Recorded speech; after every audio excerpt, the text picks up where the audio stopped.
Jake Owens steps out of his pickup truck into the golden glow of late evening. He feels a faint breeze tug at the hem of his casual plaid shirt. It's a Friday night in the heart of Denver, and a string of neon signs buzzes to life along the block, inviting passersby into lively pubs and restaurants.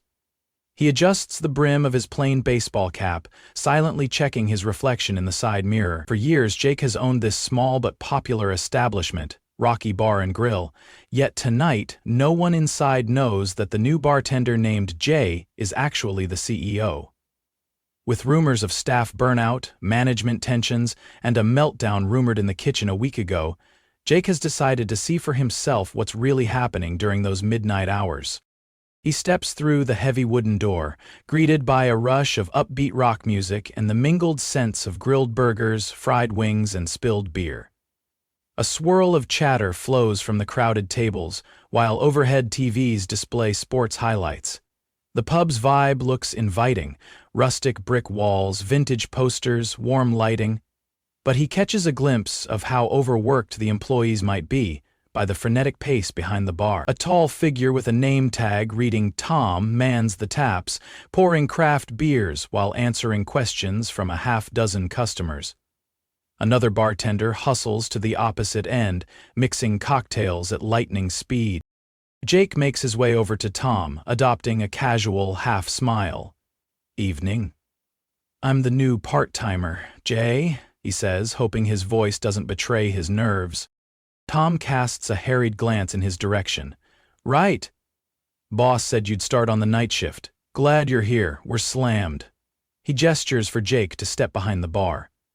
"See those glasses piling up? Start washing, then I'll show you how to pour." Jake nods. "Sure thing."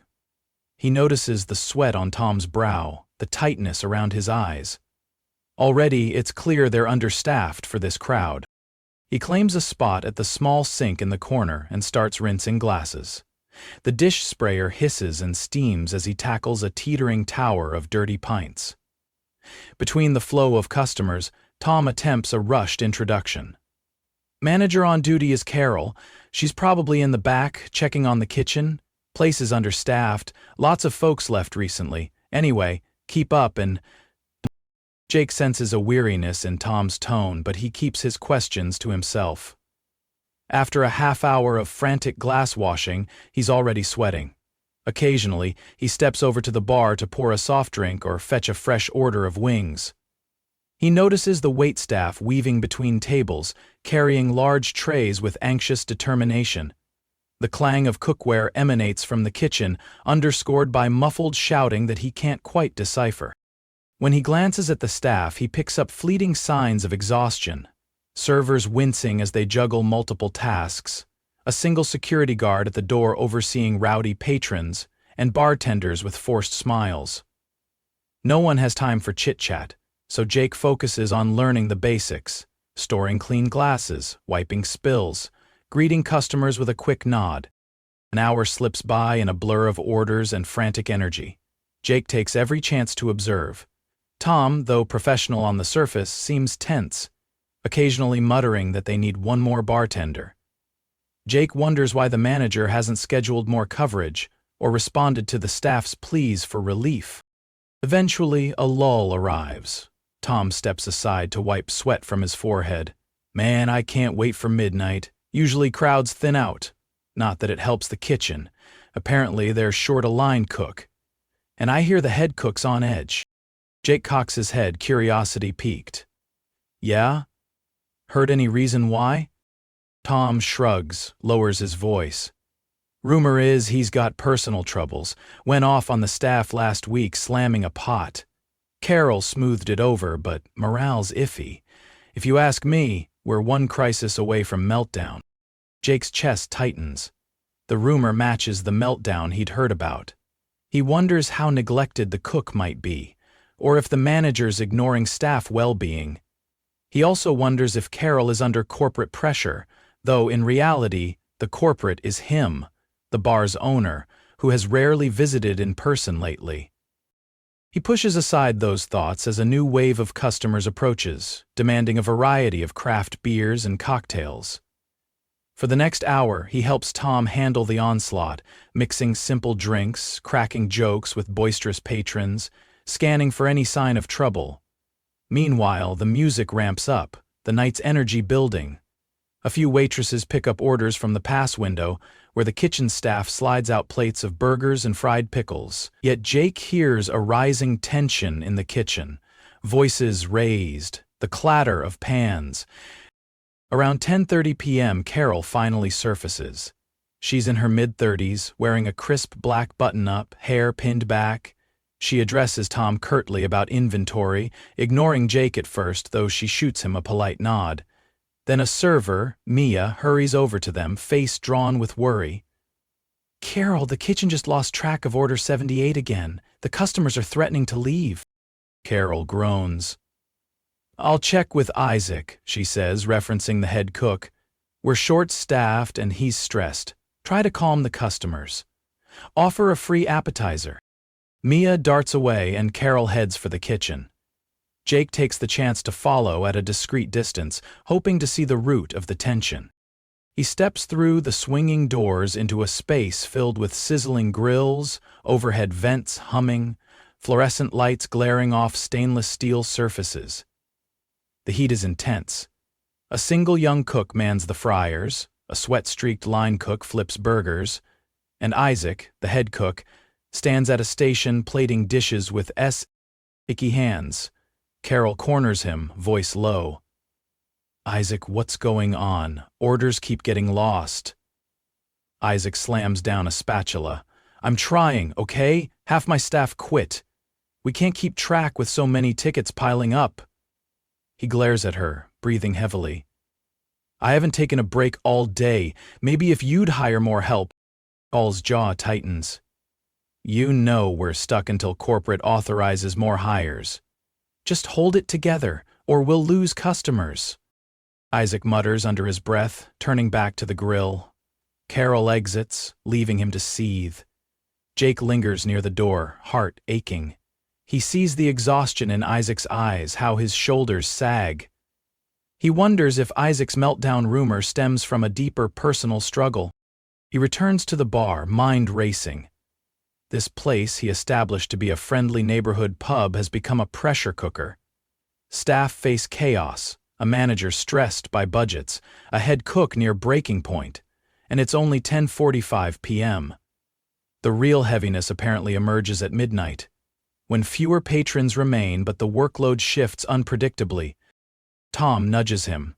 "Jay, can you wipe down those tables near the stage? The band's done, so we need them cleared." Jake nods, grabbing a damp cloth. He weaves through a crowd of departing music fans, wiping away spilled beer and half-eaten snacks. He overhears bits of conversation, someone complaining about slow food service, another praising the bar staff but lamenting the wait for their check.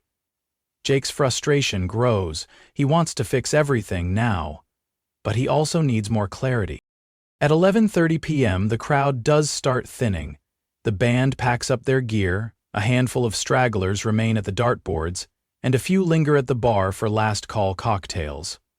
Tom, relieved by the slowdown, sighs. Finally. Maybe Isaac can catch a breath. Jake glances at the kitchen door. "Mind if I check if they need help back there?" "I can at least bust some dishes." Tom arches a brow. "Knock yourself out, just be careful." Isaac's mood is volatile. Jake steels himself, stepping into the kitchen again. The air is less frantic now, but still hot and oppressive. Isaac stands near the sink, hands braced on the stainless steel counter, head bowed. Mia, the waitress, approaches him timidly. "Order 1 and 12 is complaining about raw onion. Should I—" Isaac erupts with a bitter laugh. "Of course they are. Another problem for me to fix." He grips the edge of the counter, knuckles white. "I'm so tired." His voice cracks. Jake feels a pang in his chest. He sets aside his bus tub, stepping closer. "Hey, you okay?" he says gently, though his heart pounds at the risk of revealing too much concern. Isaac glances up, eyes rimmed with fatigue. "Do I look okay?" he snaps, but it's more desperation than anger. He exhales, shoulders trembling. Sorry, this place is killing me. I have personal stuff at home and now I can't even keep this kitchen afloat. Jake's stomach twists. He yearns to reassure him that help is on the way, that the pub's owner cares, but for now he pretends ignorance. That sounds rough. Is there anything I can do? Isaac shakes his head. Not unless you can conjure 3 more cooks, or fix the fact that I can't pay my mortgage if we lose ours. Carol's talking about cutting budgets. Meanwhile, I'm drowning. I haven't slept properly in weeks. His eyes glisten with the threat of tears, but he forces them back, clearing his throat. Get out of here, man. Let me handle it. Jake steps away, heart heavy. He knows if he reveals himself too soon, he won't get the full picture, so he returns to the bar. Midnight creeps closer. Tom handles the last few customers, while Carol counts receipts near the register. Mia sweeps the floor. At 12:15 a.m., the final guests trickle out. Carol announces closing time, flipping the sign to closed. Jake helps Tom clean up behind the bar, empties the tip jar, wipes counters. The overhead lights brighten as the ambient music fades. The pub's hush feels eerie, a stark contrast to the earlier chaos. Carol instructs Mia to do a final pass through the dining area. Then she turns to Tom and Jake. You two can head home once the bar is clean. I'll handle the rest, or Isaac will. Actually, she hesitates. We might need him to do inventory, but I'm not sure if he's up for it. Jake cocks his head. He seems pretty beat. Carol sighs. Tell me about it. But I don't have the budget to hire a second cook, so Isaac carries the burden. If he cracks, we're done. My boss, our so-called owner, has been MIA for months. We're stuck in limbo. Jake's chest tightens again. He sees her frustration, but also suspects Carol has not communicated the staff's struggles effectively to him. Still, he can't entirely blame her. The entire situation is a chain reaction of stress. As midnight hits, the only staff left are Carol, Mia, Tom, Isaac, and Jake. They turn up the overhead lights, and Tom starts counting the night's tips. Mia mops in the corner. Carol heads to the office to finalize daily sales. Jake notices Isaac slip out from the kitchen, heading to a side corridor. The line cook who was helping him presumably left earlier. Isaac, alone, drifts toward the rear exit, shoulders slumped. Jake feels a pull of concern. He quietly follows, stepping into the corridor. The fluorescent light flickers overhead, casting shadows on the battered walls. He finds Isaac leaning against the wall, face in his hands, breathing raggedly. A wave of compassion washes over Jake. He's never witnessed one of his employees at such a raw breaking point. He stops cold, heart lurching. Isaac, he says softly. You all right? Isaac startles, wiping his face. I'm fine, he mutters, but his voice cracks. Just needed air. Long night. Jake steps closer, voice gentle. Hey, I get it. It's rough in there. You can talk if you need to.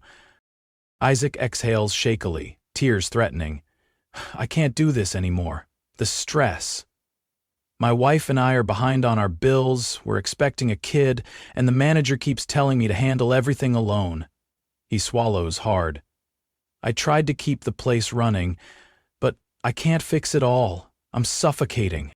Jake's eyes fill with sympathy. He wants to say, I'm the owner, I'll solve this, but he forces restraint. I'm sorry you're carrying all that. Maybe things will change. I heard the owner might visit. Isaac scoffs bitterly. Ha! I'll believe it when I see it. We're just cogs in his profit machine, I guess. If he cared, he'd show up. Another tremor of tears escapes.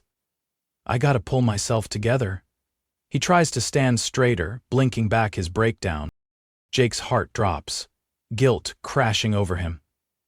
Isaac's meltdown arises from feeling abandoned by the very person who should care, Jake himself. He stops cold, horrified by how deeply he's failed them. For a moment, he can hardly speak. Before he can respond, Tom's voice echoes from the bar. "Hey, Isaac, we're closing up. Carol wants you to do the kitchen stock count." Isaac clenches his fists, wiping his cheeks. Sure, why not? He trudges away. Jake remains, shaken. This is the meltdown rumor turned real. He sees how dangerously close Isaac is to quitting, or worse, to some breakdown that can't be fixed easily. Jake collects himself, stepping back into the main area. Tom locks the front door. Mia finishes mopping. Carol emerges from the office looking drained. Isaac heads to the kitchen, presumably to do inventory alone. Tension thickens as midnight ticks on. They're all exhausted, but tasks remain. Finally, Jake decides the moment has come. He can't let Isaac labor alone in despair. He can't let Carol keep ignoring staff crises. He sets down his cloth behind the bar and calls out quietly but firmly. "Carol, Tom, Mia, could you gather for a minute?" Isaac, too. They look at him, puzzled. Carol frowns. "We're all tired. Can this wait?" Jake steels himself. "It can't. Please, trust me." Mia fetches Isaac from the kitchen. The five of them stand in the dimly lit pub, overhead lights casting stark shadows on the worn wooden floor. Jake takes a breath. "I'm not just Jay the bartender. My full name is Jake Owens. I'm the owner of Rocky Bar and Grill. I came undercover to find out what's really happening, and I see now there's serious trouble here." A stunned silence follows. Tom's jaw drops. Mia gasps softly. Carol's eyes widen, while Isaac stares, confusion and disbelief mixing with relief. Jake pulls off his cap, revealing his face fully. "I haven't been around. That's on me. But I'm here to fix this, starting tonight.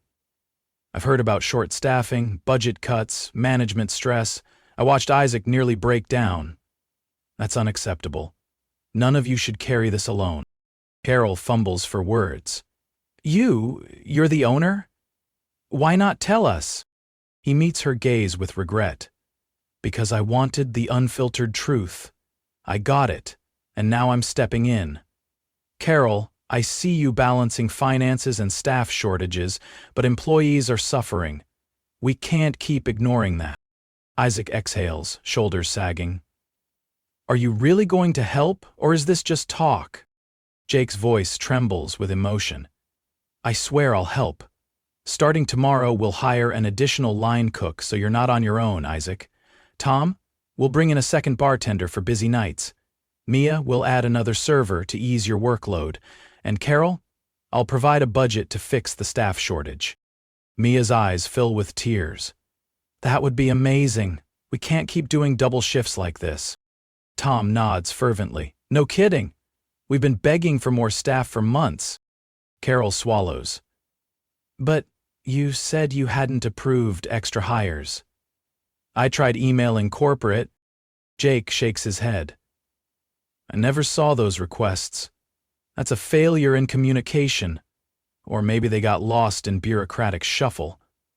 Either way, I'm here now, personally overriding any corporate block. We're hiring, no more excuses, and if you or Isaac have personal struggles, I want to help, through flexible scheduling, better pay, or whatever it takes." Isaac's face crumples with relief. He rubs his eyes, tears slipping free. "Thank you," he manages. I was done. Really done." Jake steps forward, placing a hand on his shoulder. "I'm sorry for letting this place slip into chaos. That ends tonight. Now, I want each of you to go home, rest. We'll regroup tomorrow morning. I'm staying for as long as it takes. We'll fix the finances, handle the schedules, and get back to the friendly pub we started out as. By the end of the summer." A wave of tension seems to melt from the group. Carol exhales shakily, nodding. "I'm on board, boss. Sorry if I was short with people. I've been trying to keep the doors open." Jake offers a gentle smile. "We'll do better together." "Isaac, I want you to skip that inventory tonight. Go home. We'll do it tomorrow with fresh eyes." Isaac blinks, a shaky laugh escaping. "Oh, thank God. I just need a good night's sleep." Jake glances around. Mia's shoulders relax, Tom offers a wide grin, and Carol looks torn between relief and lingering guilt. The pub's overhead lights buzz softly, music turned off.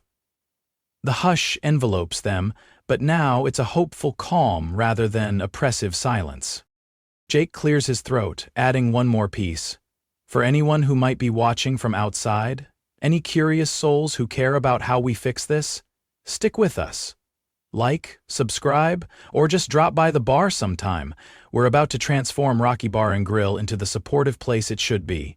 And if you want to see it happen, stay tuned." He winks, letting a dash of humor lighten the mood, though tears still shine in Isaac's eyes. They share a collective moment, each staff member processing the sudden shift. Then Carol breaks the silence with a wry smile. "Well, guess we can clock out, huh?" Jake nods. "Absolutely. Tomorrow we'll plan. For now, get some rest." The staff files out, murmuring thanks, exchanging exhausted smiles. Isaac lingers, clasping Jake's hand. "I appreciate this," he says quietly, voice hoarse. Jake nods, swallowing a lump of guilt and compassion. "You deserve it. I promise to be more present. Take care." After they depart, Jake remains in the pub's hush, flicking off the neon open sign that once glowed on the window. He turns off the overhead lights, leaving only the subdued bar lights reflecting on polished wood. The day has been surreal, him tending bar in his own establishment, discovering the depth of staff struggles, confronting the meltdown in the kitchen. But now, there's a chance to rebuild. He locks up, stepping into the cool night. The Denver skyline twinkles in the distance. Sliding into his pickup truck, he exhales, adrenaline still coursing through him. He can't stop seeing Isaac's trembling form in that corridor, or the relief in Tom and Mia's eyes when he promised new hires. He's about to face a mountain of tasks, revising budgets, scheduling interviews, revamping the chain of command, but he's ready. As he pulls away from the curb, he pictures tomorrow morning. He'll meet Carol early, outline a plan for immediate hires, improved wages, and mental health support. Isaac will get a second cook so he's not drowning. Bartenders will have a backup for busy nights. And maybe, just maybe, the warmth he intended for Rocky Bar and Grill from day one will return. He lingers at a stoplight, the city quiet around him. He thinks of how dangerously close the cook came to snapping under pressure. The meltdown Isaac suffered is a reminder that employees aren't machines. They have hearts, families, debts, anxieties. As the owner, Jake sees that it's his duty to ensure they never feel so abandoned again. The light turns green. He drives on, passing shuttered storefronts and sleepy streets. A deep resolve settles in his chest. This undercover CEO mission taught him that behind every complaint or rumor lies a person's pain. If he'd stayed in his office, trusting secondhand reports, Isaac might have quit or faced worse. But now hope glimmers. He idles at the next light, letting the engine rumble softly. A small smile curves his lips as he remembers his vow: no more absentee ownership. Just as he told the staff, he'll be right here, day or night, ensuring that the midnight breakdown they witnessed never happens again. Tomorrow is a new dawn for Rocky Bar and Grill, and if any manager or policy stands in the way of treating people humanely, Jake Owens will tear it down. He chuckles softly, imagining the rumor mill about Jay the part-time bartender. If they only knew how close the real boss might be, listening and learning. He shifts gears, cruising onward. The road stretches before him, and so does the challenge of rebuilding trust. But with every beat of his heart, he feels ready. In the hush of this late hour, he silently thanks Isaac for showing him the raw truth. He'll carry that image of a cook's midnight breakdown as a sobering reminder, pushing him to lead with compassion. The truck's headlights wash over the empty street as he heads home, mind alight with plans. He wants to refine the menu, lighten the cook's load, hire more bartenders, upgrade the scheduling software, maybe even add a small lounge area for employees to catch their breath. Simple changes, but they'll mean the world to people like Isaac, Tom, Mia, and Carol. Yes, he thinks, tomorrow they start fresh. And this time, the boss will be fully present, not just for a night shift cameo, but as an active force to ensure that no tear falls unnoticed, no meltdown remains unaddressed, and no staff member suffers in silence again.